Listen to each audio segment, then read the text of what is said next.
Yeah, we're live. Look, one of my new shirts. E equals boost cam squared. It's the theory of boostivity, like the theory of relativity, only a lot more understandable, more relevant for us. I am back from Westech. Did lots of testing. It was very cool to get down there. I got to see my buddy Steve. I got to have breakfast with him. I spent time, on the dyno, talking to Steve Brule, legendary engine masters guy, and he's retiring, so it was cool to get down there to see him. Also got to have breakfast with him, and then we spent some time over. He was bowling, and so I went over and hung out with him for a little bit. So awesome to see Steve while I was down there, and to see all the guys at Westech. Ish and Eric and Troy and the owner. So it was very, very cool to see Rick. I like going down there and spending time with him. I've been going out there for decades now, and it's always cool to get down there and do lots of cool stuff. We got to do lots of cool stuff. Got to do a bunch of chassis dyno stuff. This trip was basically all other guys' stuff.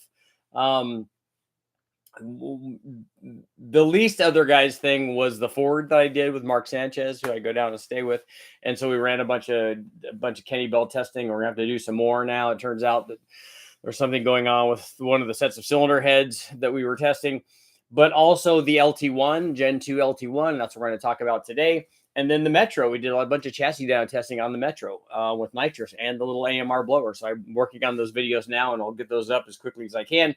Today, what I want to talk about, the thumbnail that I have up, is the factory Gen 2 LT1 intake manifold, the other guys of the small block world, kind of. And I think of which there are a few of those. Your run-of-the-mill 350 Chevy is definitely ordinary and not other guys. But I think it can be argued that if you put together like the L99 that I have done, which is the 4.3 liter V8, the 4.3 liter version of the Gen 2 LT1, the small little baby one that they ran, I think, in the Caprice, and the same thing with if you put together testing on a 307 or a 265 or any of these more unusual kind of this thing is like playing with me here. On the more unusual small block combinations, that's kind of other guys, even though it's a small block, which is pretty run of the mill. But there are weird versions of that, which is kind of cool. So the LT1 testing, I did a bunch of testing while I was down there. We ran ported heads and cam and stuff. But today, what I want to talk about, and all those videos will be coming up. Taylor, what's going on? And yes, I picked up your intake manifold, and that will get shipped out today. Man, my little light here is freaking out.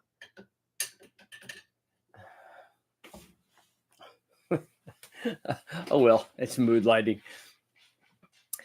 So the thing I want to talk about today is the intake manifold. So a question for today, and this is going to be our poll for today.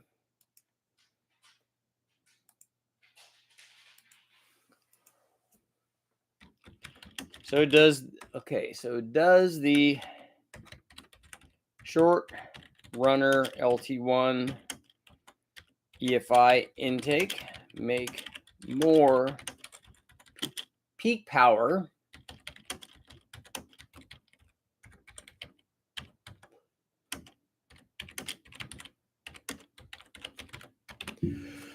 So what we have is an intake comparison between the factory short runner GM LT1 intake manifold, the factory manifold that they ran on those LT1 motors, and also on the L99, that short runner manifold, which we know typically short runner manifolds better for high RPM power, and then longer runners are better for low RPM power. So I ran a comparison between the LT1 intake manifold and the carbureted manifold that GM has to offer that Bob loaned me. Shout out to Bob. Which one of those makes more peak power? So is it the long runner one, or is it the short runner one? Which one of those do you think makes more peak power? The LT1 testing was cool, although, it's interesting that you have to learn certain things about the certain little nuances and about these particular motors. And one of the things, obviously, with the LT1 is that it is reverse cooling. So normally what we see is the way that the cooling system works is they run your water or cooling fluid, your mixture of coolant and water. They circulate that first into the block, and then it goes up into the heads, usually the back side of the heads, and then comes forward and then exits out, like in the case of a typical small block, exits out the thermostat housing in the front of the intake manifold, and then back into the radiator, and then to be circulated and cooled again. The LT1 is different in that they run the colder water to the cylinder heads first to cool the cylinder heads, and then into the block. Now, the thing that's very important about that is, if you look at the way when you fill something like that, especially with lots of weird cavities and stuff, when you fill it from the bottom and go up, you force all of the air out. And then as long as there's an exit for that air to come out, that's why we have the crossover air bleeds for what I call them as air bleeds for the, on the LS manifolds or on the LS engine family. We have that crossover tube linking all the heads together to get that air out, basically, because you don't want localized hotspots where there's just air and there's no water. You want water up against where the thing that you're trying to cool and not air. Water is much better for that. And so the problem with feeding the heads first and then feeding the everything going down is that it's much easier to get these air pockets. And so there are holes in the back of the heads to allow allow you basically to get all of this air out. And so what we did when I was running on the dyno, and this was at our advice of Jim Hall over at TPIS, who knows more than a thing or two, but in fact, he set the camshaft that we end up running their ZZ409 camshaft. He set that camshaft out, and at his advice, what I did was put fittings in the back of those heads, and then just ran small hoses from the back of those heads back down into the dyno water reservoir, basically. And we just had small openings so that the water would go out a little bit at a time. And in this case, we were still force feeding the motor with dyno water. We weren't running the pump because I still haven't gotten the connection sleeve to connect the drive off of the cam, because on those motors, the water pump is driven off of the camshaft. So I will take care of that, but it was not a big deal, feeding water to it. But we just wanted to make sure that in addition to water coming out of those heads, it also allowed you to bleed all of the air out and not have air pockets. So, you don't want to have that. You want to have maximum cooling. It's less of an issue on this particular combination, the way that we ran it on the engine dyno. It's less of an issue because we're running the thing so cold anyways. It's not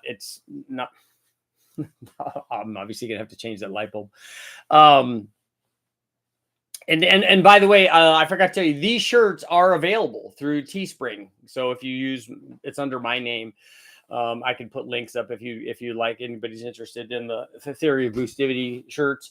I'm going to be having other shirts available, wrong cams and all that stuff, and very soon. In fact, I'm going to try to take care of that this weekend. So we'll have more shirts available. So in the water cooling situation, we got that situation all done. And so the question then becomes is why, after doing all this and getting the motor up on the dyno, which was awesome. This is a motor that I bought from Westech. We ran before I had run it with the carburetor and distributor, only because we didn't have the OptiSpark set up or anything. And then what I did was, I have previously, when I was running the L99, wanted to run the factory intake manifold. So the way that I did that is with the help of Ish. What we did basically is just hole saw a big hole in the back of the factory intake. Then we also had to do a little machining off of the back of it, which were not air passages going into the heads, but and not part of the plenum.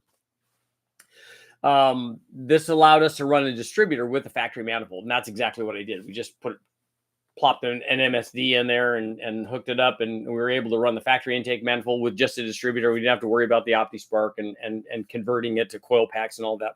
We didn't need to do that, which would give us zero power basically, because as long as you get the air fuel right and you get the timing right, and then you make a lot more power, or you make whatever the maximum power is for the combination. So we ran the thing in stock trim, basically, with everything stock on it, stock long, short block, long stock head, stock rockers, stock intake manifold, stock throttle body. The only thing that was not stock is we ran headers on it. It just makes it easier to configure the exhaust setup. Headers with collector extensions on it. And I wanted to do that because it's easy to run it. It was easy to run it with a carburetor and a distributor, and it just makes life easy for getting dyno testing done. But obviously the LT1 guys, the Gen 2 LT1 guys, want to see their stuff tested with the LT1 intake manifold, and understandably so. But, sometimes you got to do what you got to do. But putting the distributor in there made life easy. And that way, what I did was start off with, we had run this thing previously. You could take a look at the video that I have up. We'd run that thing previously with the carburetor. And then just because I wanted to test and see if the motor was even alive, if it was safe and it was working. And it turns out it was. So it was a good buy, That's what you want to find out. You buy something that hasn't been run a really, really long time, and you're like, well, I wonder if this thing even runs, because you can't, without taking the motor apart, you can't really look inside and go, are these boards all rusty? Is the cam worn out? All that stuff. All of the things that can go wrong sometimes do. But the motor was, putting the carburetor on there and the distributor and the intake manifold allowed me to run it. Okay, check, the motor's safe. Now we can start testing it. And now we would want to run it with the factory intake manifold. So let me know. I'm curious to see what guys are saying here on our. He's got 56% saying yes. Does a short runner LT1 EFI intake make more peak power than the dual plane? 56-47. Interesting that it's split like that after all of the long runner, short runner stuff that we've been talking about. The plans I have for the LT1 are, we want to run, I've already run ported heads and a cam on it. We want to run, obviously it needs to get some kind of boost. I need to look and see. I don't know if the torque storm that I have for the small block will hook right up to that. It might. Jim said that I can run an early small block Chevy damper on it. And so I would think that the spacing would be correct. I just need to see if and I think the accessory bolt holes are the same on the head, and all of that distance should be the same, or at least close enough that if we have to shim something, we can. So theoretically, I could run a torque storm supercharger on there. I'd like to run turbos on it, or a turbo on it. Not to make a ton of power, but just so that we see it have boost. Obviously, we'll run nitrous on it, and so it gets all of the fun things that we like to do with these motors. Ultimately, what I'd like to do is put the short stroke crank in it and de-stroke it, because guys will go crazy over that, even though we kind of know what's going to happen when we do that. I just want to see testing out there for the LT1 guys so that they can see, kind of, okay, look, I can get this kind of power from it. If I do these things are valuable. This and this and this and this and this is all valuable stuff. The more data that we can have out there in the world, the better off we are. And that, I went through some of that, and I got a lot of comments on that kind of stuff when I was talking to, like, when I brought the Metro in. Everyone's like, well, you need to swap that. You should put an LS in it, or put a motor in the back, or put a K series in it. I'm like, you're missing the point. The point isn't to make this thing like as fast as you can. That's not the goal of everything. The goal is to let the people know that have these kinds of cars, or like an LT1 or whatever kind of engine family we're working on, to let the people know what happens when they make modifications. Yeah, we can replace it with something that makes a lot more power. And then where do you go? Like, at what step do you end up with? Do we put a top fuel motor in it because we want to make as much power as possible? No, it's not always that. It's like, what happens for the Metro guy? What happens if he goes from the XFI cam to the regular cam? How much power is that actually worth? What happens if he advances or retards the cam? What happens if he ports the head? What happens if he puts a 3-into-1 long tube header on it? They want to know that stuff. They want to know for their engine family, what happens when we do modifications to that engine family. Not what we know what happens when we put a a turbo K series in it and it makes 600 or 700 horsepower at the tire. That's all good. And it would be really good in a 1600 or 1700 pound car. And that would be very, it would offer very spirited acceleration, but that's not what we're doing. That's not the goal of this particular thing. And so it's hard to keep people focused. Oh yeah, you got to LS swap it. Yeah, that would do it. That would work, especially if you put it in the back. It would be cool. Make it rear wheel drive and, and do all those things. And that's a whole nother thing. That's a different direction. But that's not what that project is. And that's not what this LT1 is. The LT1 is not designed. I'm not trying to make the most power ever and see how much power it can make. It can make a lot. We know that because if you see the whatever the car is from Tick, I keep forgetting the name of it, that has the stick shift record. With that block, at least I think that they've made, crazy power with it. So that we know what that limit is, and that's fine. But what's the average guy going to do? The average guy's not going to do that. The average guy is going to put cam, might port the heads, might put boost on or nitrous. He might try all of the things that we're going to try and explain. Like when we do this, it makes this kind of power gain. And so all of that is good, valuable data, just like it is for every engine family. And that's why I'm here. That's what this channel is all about. It's about helping guys out, helping them make their decision. Hey, should I put a bigger throttle body? should I put a bigger throttle body on a turbo motor? Well, probably not. But what's it going to do? It's going to do almost nothing usually. But have we found an example where that's not the case? I haven't really. And you'd have to get to some spot where the throttle body under pressure becomes a flow restriction, and that's maybe way beyond the level that we're normally at. And that's why we do this kind of testing, to help people decide, hey, what should I actually spend my money on? But I am excited about being back from Westech, and so I can now get some videos out. I'm going to get the stuff up on the LT1, get the stuff up on the Ford, get the stuff up on the Metro, because I know everybody wants to see the the little AMR supercharger. It was really, really loud. So let's see what you guys got going on. Taylor, what's going on? Eric, what's the difference between the LT1 and the L98? The LT1 is completely different. It was rated at more power. It has reverse cooling. It has different cylinder heads. It has a different intake manifold. They are both 350 small blocks, so they kind of share that. But it's about a 50 horsepower difference between those two in the factory rating. What kind of testing are you doing today? And when will the video be released? I'm not doing any testing today because I'm back home. I already did the testing when I was down at Westech. You can buy the shirts at the Super Richie merch store. That's right. Just picked up a Hellcat blower for $600. Nice. My 8.1 has no idea what's coming. That'll be good. That'll help it make good power.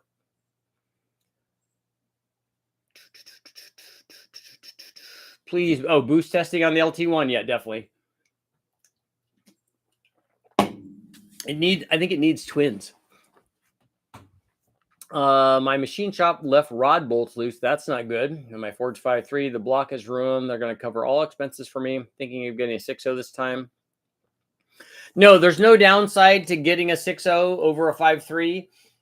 Don't listen to the nonsense on the internet that says, oh, the 6.0 is not as good as the 5.3 because it doesn't have enough, because the bore is too big and it doesn't have enough thickness for head gasket sealing. You're not going to lose a head gasket. If you lose a head gasket, it's because of tune. The 6-liter has made the most power of all the big bang motors. So if that gives you any idea, and if you're using a 75, 76 turbo, you're not anywhere near the strength of the 6 liters. Is going to have a problem. I hear you guys saying the 5.3s are better with boosts. It'll live forever.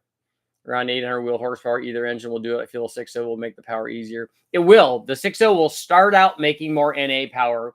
It will make more power than at any given boost level. It will have better turbo response. It's just a better way to go if you can do it. It's just more expensive. That's the downside to a 6.0 oftentimes, is it just costs more money. Richard, I have an LM7 in Tahoe. It needs to be resealed and is leaking. I'm looking for more power. Would I be better off finding a deal on a 6.0 or 6.2? If you can find one, if you're going to spend money, you're going to spend the same money probably on fixing the 5.3. If you can find a 6.0 in a wrecking yard, that would be good. That probably would be a better deal, because not only would you be getting a motor, hopefully that's not leaking, although it might be from the wrecking yard, but gaskets are cheap, but you'd be getting a better motor. I agree. Fun to get the most out of what you have. Yeah. And not even for most of us, not even necessarily the most, just more. Like, should I put a big throttle body on it? What intake should I use? Should I use long tube headers? How much is a tune worth? How much is this amount of timing worth, or this kind of air fuel worth? All of those things is good information for all of the guys that have this stuff. What do you think is a reason why individual throttle body stack injection makes more power? Do you think the fact that it doesn't connect to the other cylinders helps power? You're looking at the wrong thing for stack injection. Stack injection is primarily runner length. So if you look at how much the lack of a common plenum affects the Helmholtz resonance frequency, but stack injection, if they size the stacks properly, usually the runner length of the stack is what's going to determine the power output. I always thought the GM 2.2 would be a good platform to build for boost, kind of like the old Ford 2.3. I want to do Ford 2.3 stuff. I want to do some of that testing.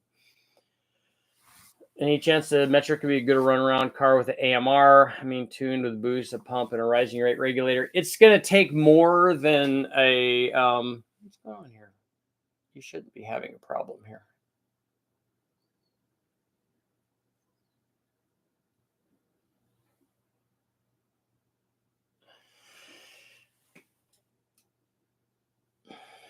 The AMR, the Metro is going to take more than that, but lucky for us, come on.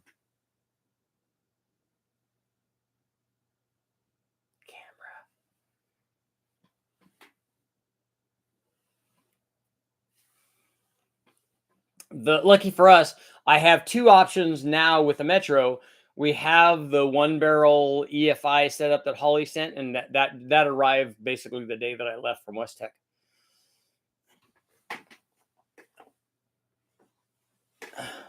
Oh, there we go. That kind of worked. And also, Haltech sent me a standalone management system that I could run on the Metro. When we were doing the tuning on the Metro, it's going to require that. You'll see when you watch the video on the nitrous, that was actually very easy to tune, at least for the dyno pulls. But the supercharger, was less cooperative in terms of tuning. It's going to take more than that, and we want to have enough fuel supply to make the amount of power that we think we can make with the blower. But once the blower's on, and when we did the blower testing, the blower worked great. I mean, it never lost a belt, never slipped. It did fantastic. So I'm excited about the way that the bracket worked out that I made, and it was the thing that was great about it. It was so simple. I mean, it was the design is really easy. It just mounts to the one of the motor mounts, so it's really easy. Speaking of motor mounts on the Metro, I don't think all of them are in place. The motor's moving around a lot, so I need to look at it and see if there's some that are missing. But the other thing that would stop the Metro from being a good drive around car is, like, the motor runs fantastic, but everything else is wrong with it. The suspension is shot. I need to get under there and look and see the bushings and all that stuff. It's not in good shape. I've seen tests done on the GM LT1 dual plane versus the EFI intake, and EFI intake makes more horsepower up top while the dual plane makes better torque. It's not a huge difference, but it's noticeable. Yeah, so to answer the question, that's incorrect. The the dual plane intake makes more power and torque than the stock GM LT1 intake manifold does. And I know this because I tested it now on the LT1, and I also tested on the L99. And in both cases, it did the same thing. The LT1 intake manifold, in my opinion, is not a very good design.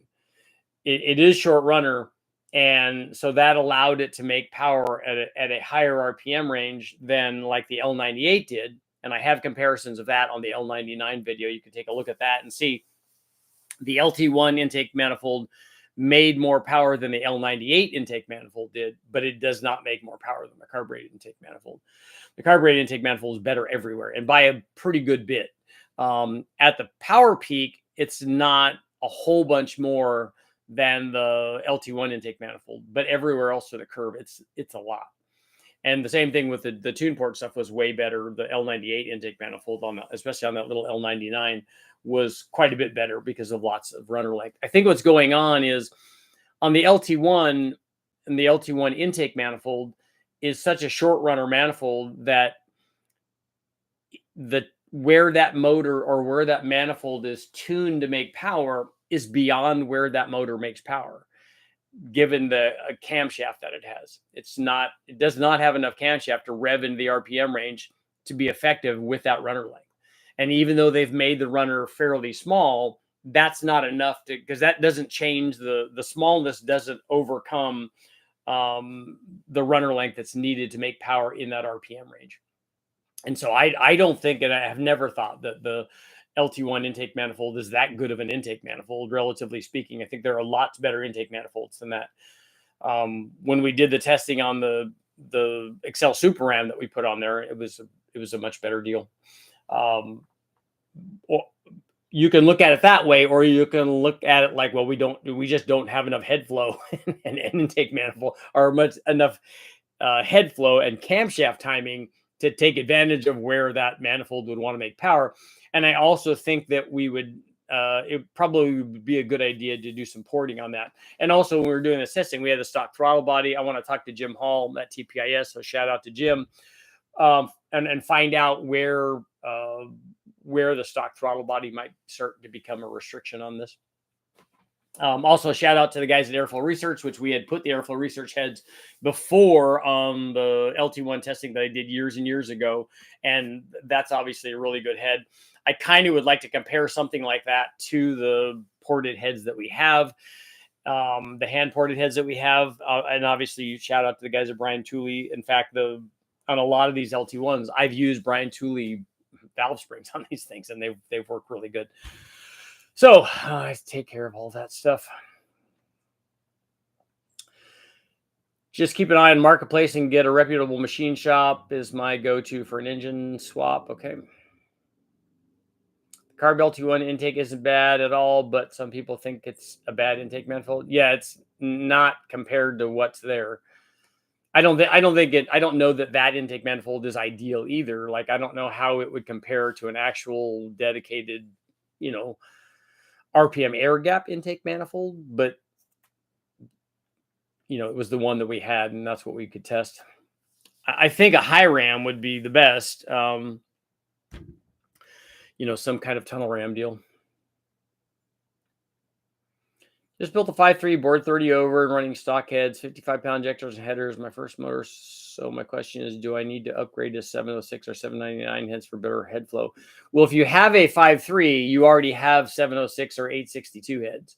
That's what would have come with. So the heads that you have on there are already that head.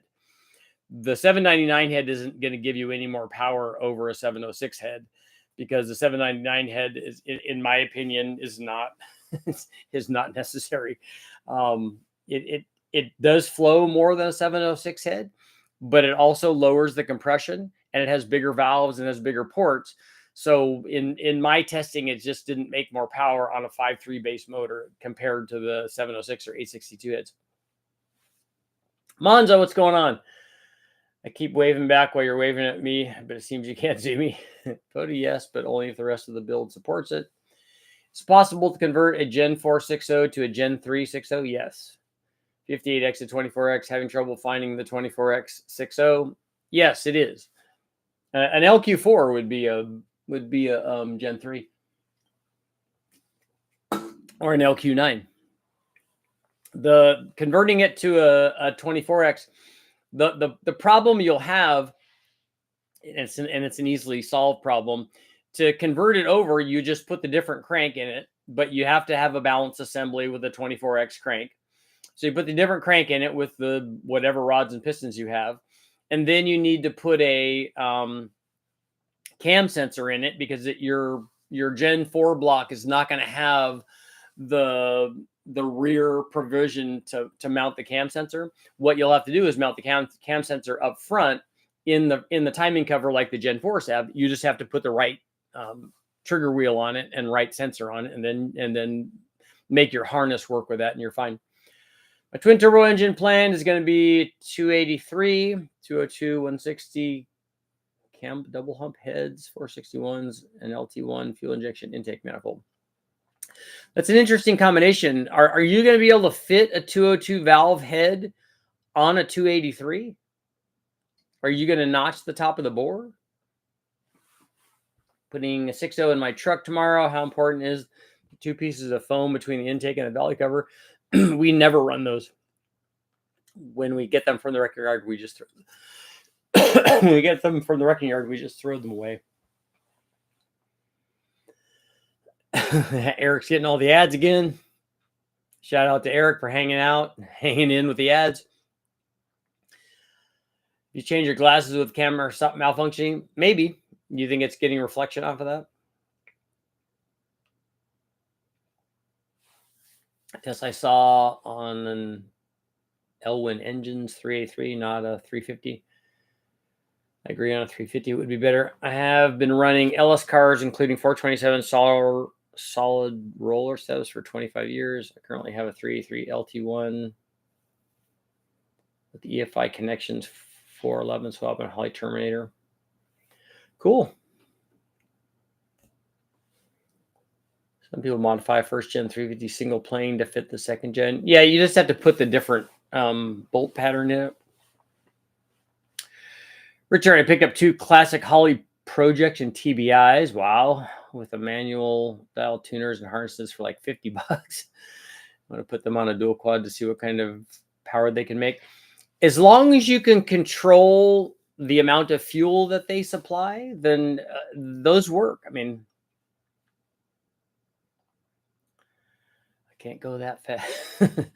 Richard, I have Mazda B3 1.6 8-valve engine I want for this street and most for drag race. What camshaft? If I use this on a 5,000, 7,500, I can use a variable intake on this and 12-to-1 static compression. Are there camshafts available for it? The Wizard of Oz curtain. That's right. Don't pay no attention to this man behind the curtain. Arnold, happy to help. As a heads up, YouTube Premium is more than worth it in my experience. No advertising is a game changer. Yeah, come on, guys, step up. Come on, Eric, step up to YouTube Primo. 283 will be 40 over. They used to run 202 heads back in the day. Okay, because the factory didn't have that. They didn't have 202 heads on those. The Power Pack heads had smaller valves than that and smaller chambers. And the guys that I knew that were running that sort of fuely head on there had bored them to a 4-inch bore. They made the 301s out of them. I got the premium family plan. It's double the price, but I gave it to 4 friends. And so on, and so on, and so on. I know I'm excited about getting I shot a lot of video of both of the Metro and of the LT1 stuff. So I'm excited about doing this. I'm going to try to put together some videos of the testing that we did on the Ford too, even though we had problems with like my arbitrary light there on the Ford stuff, with the Kenny Bell stuff. And even that, like we're starting with on the 5-liter Ford, we're starting with a stock one. So stock head, stock block, basically a stock 5-liter with a stock camshaft and a stock HO upper and lower intake manifold and a stock throttle body. You're like, wow, these things did not make power. I mean, they were still 14-second cars back in the day, but, and And then the problem becomes, not the problem, but the reality is, the sobering reality is that when we start adding a blower to it, you're like, oh yeah, we're adding a blower, we're adding lots of power. Well, you're adding a percentage of power. And so if you're adding a percentage of a small amount of NA power, even though the percentage is good, the total power is not. So if you got 250 horsepower and you're adding, and increasing the power by 50%, you're only adding 125 horsepower or so. And then with a positive displacement blower, there's, some loss to drive the blower. So like at 7.5 pounds or whatever, you're not increasing it by 50% because you have to subtract the amount that's required to drive the blower.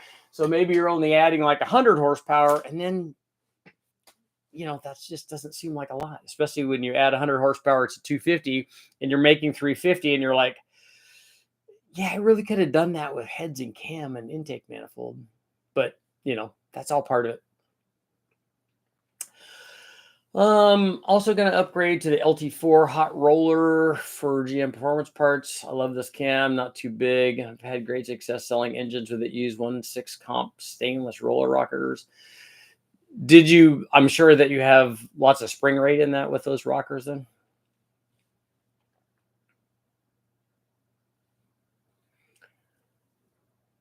You're told that, Amir, you're going to have to make a camshaft for it? And what, I'm going to have to look back and see what kind of RPM you want to run. Oh, 7,500. The thing that I would look at is, Amir, on yours, if you want to run RPM, this and Turbo Sentra went through the same thing. The two things that are going to help you make power, well, there are three things: heads, cam, and intake manifold. But a short runner intake will allow you to make power up at a higher RPM. And then if you team that with more cam timing, but if you look at a B16 or look at a B18, they probably have more head flow than you do. I don't know what that 8-valve head flows, but having more head flow allows you to make power at a higher engine speed a little bit easier. But the short runner intake manifold will definitely do that. And then look at Type R camshaft timing. Look at 225 to 230 degrees of intake duration. And then that should be enough to get you making power in that RPM range if you have the right runner length. Not sure 461s will use all the lift, but I can always drop back on rocker arm if needed. Okay. The lift is not going to affect piston to valve clearance, but it will affect piston to deck clearance. Stock 96 302, Summit 303 cam, largest flow head without altering stock bottom end. I don't know because you're asking a piston to valve clearance problem, and I don't know what the answer to that is. I know that the aftermarket heads that you would put on there with that combination and that camshaft, you have a lot of head combinations that will make the power that you're going to make with that combination, and you don't want the largest flowing head because you're not going to utilize what the head flow has to offer. If you put a airflow research head on there, like a 185 or a 165, even if you just put a low dollar enforcer on there, you're not going to be making the power that utilizes all the airflow of the head. Not with that combination. Not on a 302 with a 220 cam in it. Thought the valve cover bolts going through the middle was a 305, or I was told wrong, and my grandfather got a better engine. The center bolt valve covers was something that they instituted into small block Chevys to all of them. If you go back and look and see what they did, I think that they were doing that. I think that actually started with the L98 stuff. Richard, do you have a business that we can call and get a consult with you? I don't have that, but that's why I have these live feeds so that you can ask questions about combinations and we can answer them, and I can answer them. And there's also other guys here that have experience with other kinds of combinations that they can help too. Many things I'm trying to set up using a North Star DIS injection in place of the distributor. Okay. And I don't think you need that either. I don't agree that a combination like that would need anything more than a distributor and a coil. I don't think it's going to make any more power. When I was at Westech on the day that I was leaving, I think it's Dave Basham from Basham Motorsports. He's the guy that did the Pontiac stuff for me. He did the trophy 4-cylinder, but he had his Bonneville car there, and it's a I think it's an E-class car, so it's like a 250 something cubic inch small block Chevy, and it was running to 8,500 or 9,000 RPM. It was really, really cool. It was it's a class specific build that he did, and it was making really good power. They weren't finished tuning on it, but man, the thing sounded sweet at high RPM. Recently saw a Porsche 928 long runner intake manifold. Have you dyno any Porsche engines? Not on the engine dyno. I've seen that stuff done on the chassis dyno. And if you look at, I have books on 928 because I like that stuff. And I think that was a really cool car, especially later on when they went to the S4 stuff. If you look at and Porsche has been very good at this, and Ferrari too. If you look at their induction systems, they spend a lot of time developing amazing intake manifolds. The first 928s had the tubular ones, the long tubular ones. Those look cool, but they're not nearly as cool and as effective as the later ones where they were doing. I think that they were doing dual plenum stuff. I don't know if it was dual runner stuff on the 928, but the later ones even looked really cool because they were cast.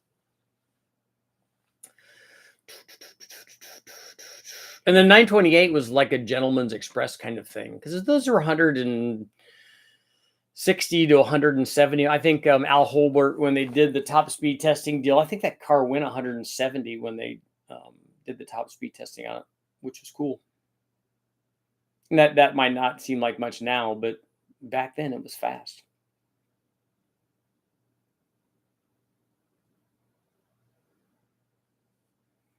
What type of header do I use? On a 4-cylinder, I think I would do a tri-Y on it.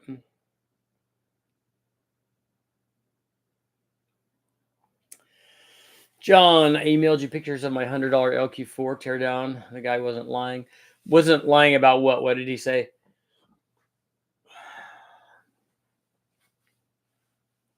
$86.5 and went Gen 2. Yeah, because 86.5, if it's 1986, is when they went to the center bolt valve cover stuff.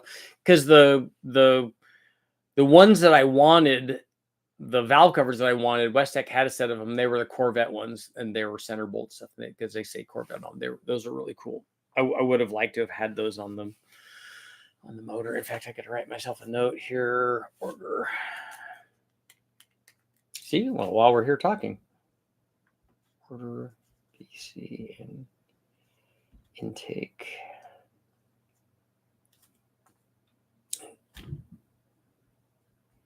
Distributor. Okay. You said it needed one head gasket. Okay. Steve Moore said video of a 928 on a chassis dyno making 4,500 horsepower with a 9.3 liter blower. That seems like a lot.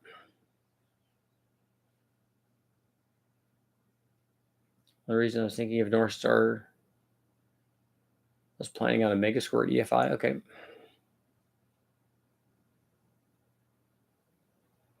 I think I could make 140 to 150 horsepower with the tire.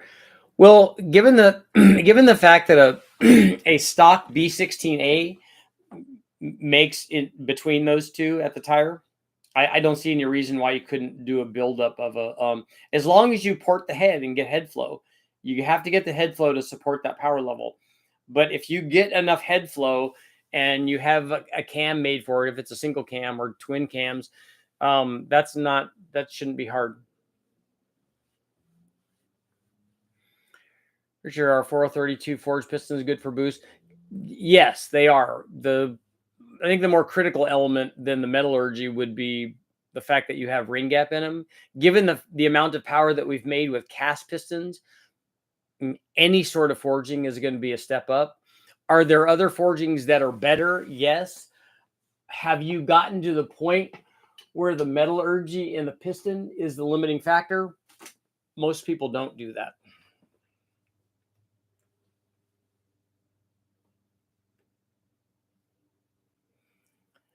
Main thing I have in using LT1 intake is what's said to work better on small runner heads, and the 461s are free. Okay, I would recommend against not using the LT1 intake. You will make more power with a different intake manifold, because I've run the LT1 intake manifold test both on a 4.3 L99 and on this LT1, and that video will be coming out, and it's not the intake manifold you want to pick.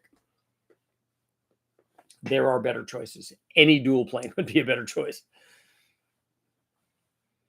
And actually, I think if you already have a small block tunnel ram like the Stealth Ram would be way better. In fact, Westech has a Stealth Ram setup, and they might want to sell it.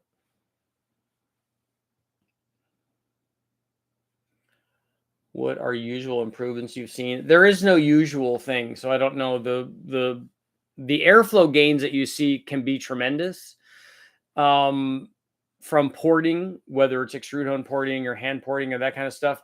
Especially the extrude hone porting was nice for the really long runner, hard to reach stuff, because it's hard to get in there without cutting the manifold apart to get in there and port it.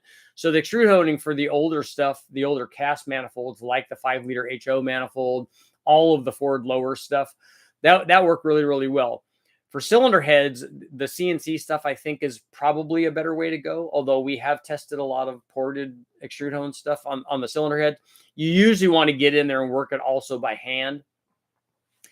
But if you can improve the flow rate by 40 or 50 or 60, whatever CFM, then you can obviously make that sort of power gain.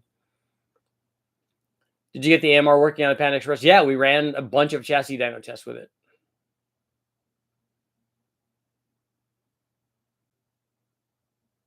Richard, when you're putting a lower bottom end when you're building one for boost, do bearing clearances need to be considered? Yeah, we changed bearing clearances from especially on an LS1 or an LS1 on any LS motor. The factory bearing clearances are pretty tight. We add more bearing clearance if I'm putting together a motor that's going to add boost. Although on the wrecking yard motors, I don't do that. On the Big Bang motors or almost any of the stock motors from the wrecking yard, I don't change bearing clearances. We just take it apart, sometimes clean it, put ring gap in it, and then put it back together. I reuse all the bearings and stuff. Bearing clearances, unlike the ring gap, bearing clearances are something that definitely clearance with mileage. The bearing will actually wear. And so you'll see increased bearing clearances, but it's better to set them up, and we run more bearing clearance on a build, on a dedicated performance build, than a factory does, because they're not looking for that. Looking for low end torque improvements on a 5.3 BTR. I don't know, Craig. I don't know what you mean by thoughts. Did it get triple digits? No, we're a long ways from triple digits. Wonder how my dual GT25 2871R turbos would pair up. Ron Hall turbo, and you said 283 with 2T would make 600 horsepower intercooled. I don't see why two GT28s wouldn't do that, especially if they're good turbos.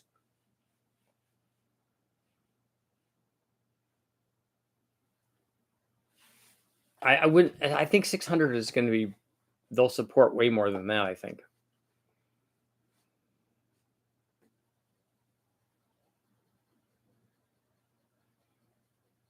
Because don't you think on a built 283 that you can get it to make 300 horsepower NA? And then it doesn't take a whole bunch of boost to get beyond that?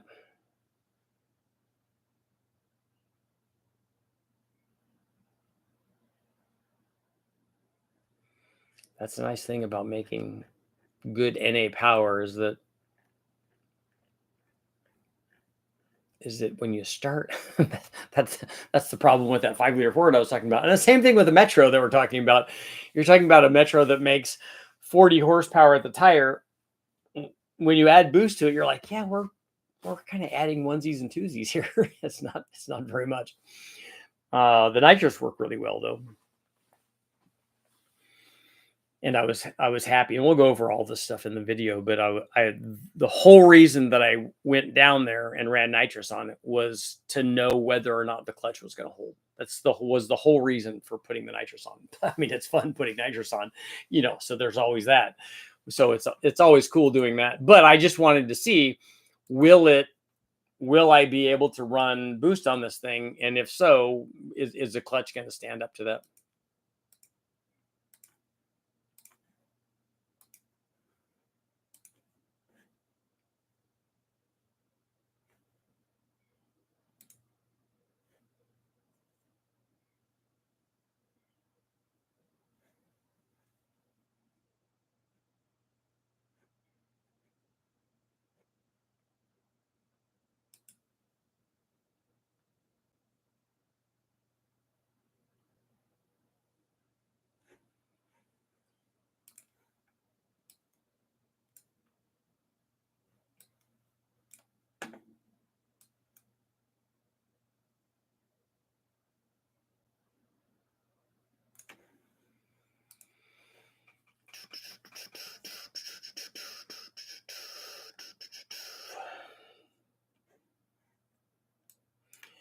Yep, Project Pen Express.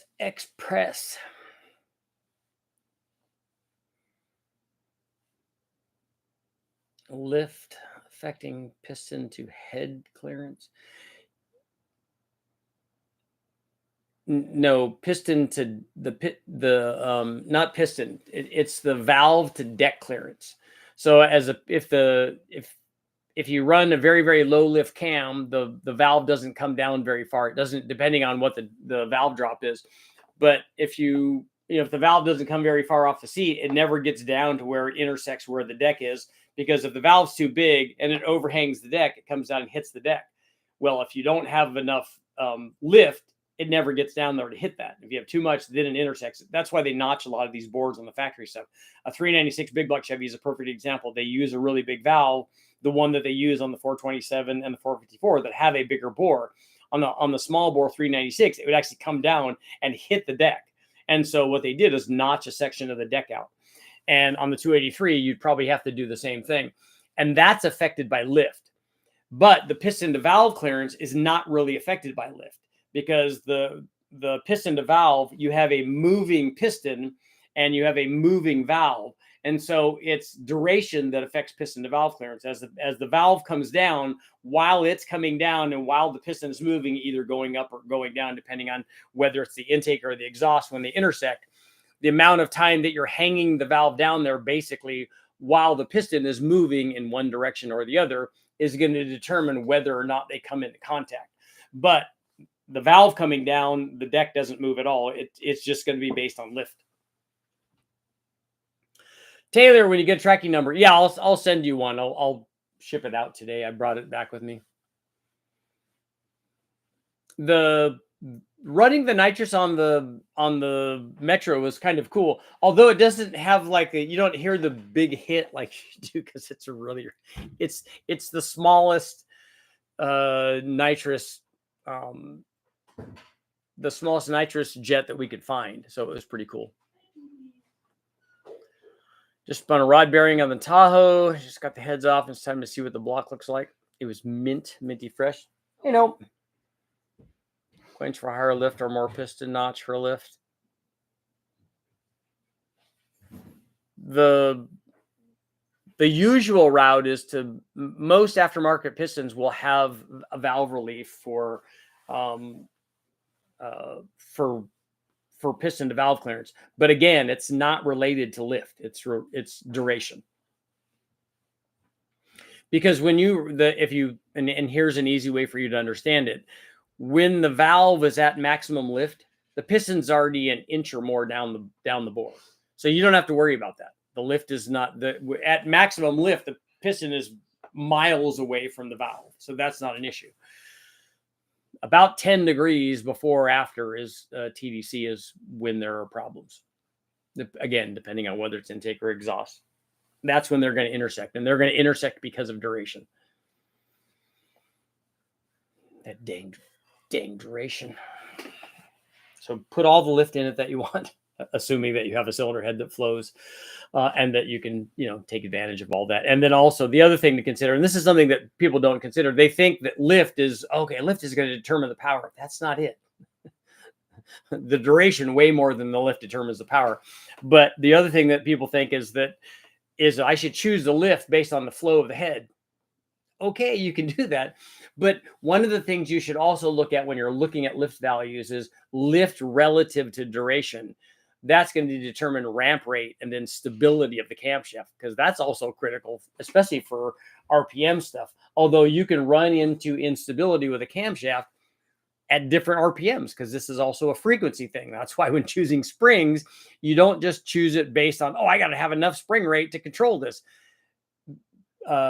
Spring rate is not the only thing that determines whether or not you're going to be successful at various RPMs. So it's matching the frequency of the spring to what's happening with the camshaft. And that's why having a stable cam profile is ultra critical, especially for high RPM. That's why high RPM race motors, especially where you're running distance stuff, Le Mans cars or NASCAR stuff that's running for 500 miles at really, really high RPM.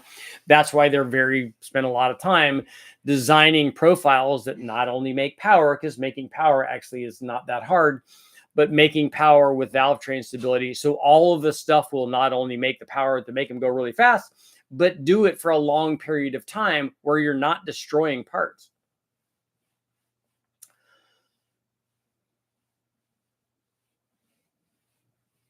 So probably smart to retest piston to valve clearance going from a 1.5 to a 1.65. Yeah, that's going to change it, maybe 2 degrees, but it will change piston to valve clearance. So if you're close with a 1.5, it's always a good idea to check and make sure before you start something up where something is going to hit and cause, because it'll cause a variety of damage, just like that. Have you ever fought a dinosaur? They can cause a variety of damage. Cut me, Mick. It'll self-clearance. Yeah. If you're lucky, it'll just kiss the valve and just bend the valve. And then the valve won't seal anymore. That's, of all of the piston to valve related, interference things, that's the ideal situation. It can snap the valve off, and then the piston jams the valve up through the combustion chamber or through the piston, or because it's all happening so fast, it bounces around and does damage everywhere. It can jam itself up in the block, all sorts of bad things that can happen. I have a C6 Corvette with 1 7/8 long tubes, X pipe, axle back, stage 1 cam, 1000cc injectors, ANA supercharger with Holly Dominator, external fuel pump. Okay, that's good. The camshaft are you trying to make lots of power with it? Because normally on a centrifugal blower, I might go bigger on the camshaft, unless it's a drive around kind of thing. Losing coolant, but I don't see a leak. Are you burning the coolant then? Is it getting in the combustion chamber? Dennis, come on, man. Nice of you to show up. Could a 5.3 misfire be caused by a faulty intake manifold? Yeah, it can be if there's a vacuum leak.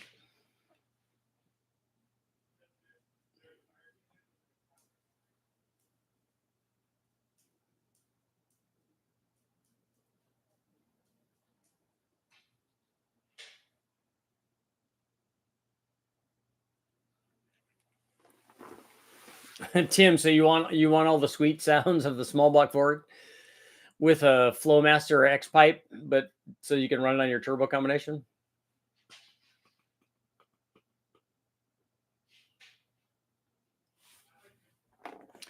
Dual planeage, and we'll go ahead and close out our poll at 53%, saying that the short runner makes more power. By the way, for people just joining us, it did not make more power. The dual plane made more power. Why are you not allowing me to end the poll?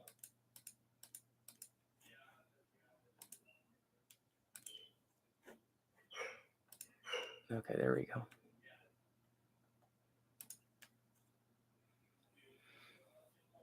LT1 short runner gets too hot. Why does the intake manifold get hot, and why would one of the manifolds get hot and the other manifold does not get hot? Is it because of the charge cooling from the carburetor? That's not why there's a change in power curve. It's not heat. Dale has 80,000 miles on it. Yeah, if there's an intake manifold, if there's a leak, it could cause a problem. Though if it's a truck motor, the truck manifolds get full of oil too, which can cause a misfire situation. You're missing your frequent live streams this past week. I know, I've been busy dyno testing. Got my hands on a junkyard Vortex supercharger. You found a Vortex supercharger in a junkyard? That's a good score. Oh, it's an LS3. Okay, they still all of the intake manifolds will get oil in them the way that they do have the PCV routed.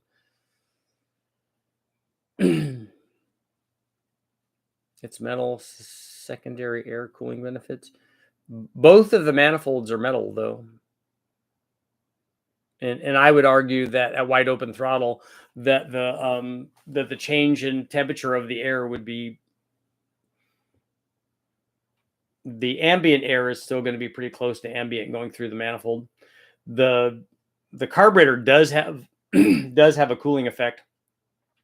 And if you were to run that dual plane manifold with a throttle body and port injection, it will make more power with the carburetor. We know that, but that's not why it's making more power. It's the big thing is the different design of the manifold.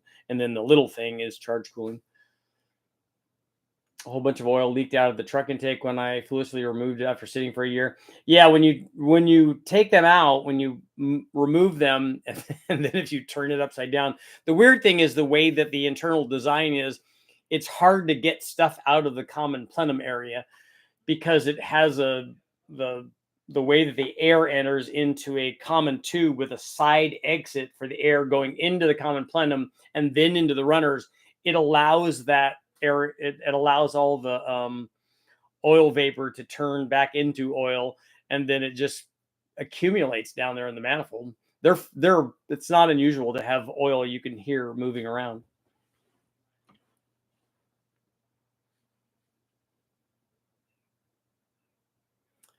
Got a Dodge Omni. Could you show a tear down of the instrument cluster? I can't find any information on how it's together. I won't do that because that's not what this channel is, but maybe the guys from the car farm, maybe Ben can show that.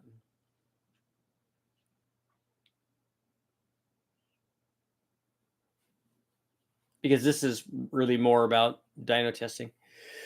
And on that note, it is time to go. I'm glad it's good to be back. Thank you guys all for showing up. I will see you guys tonight, and then I'm working on a video from all the testing today.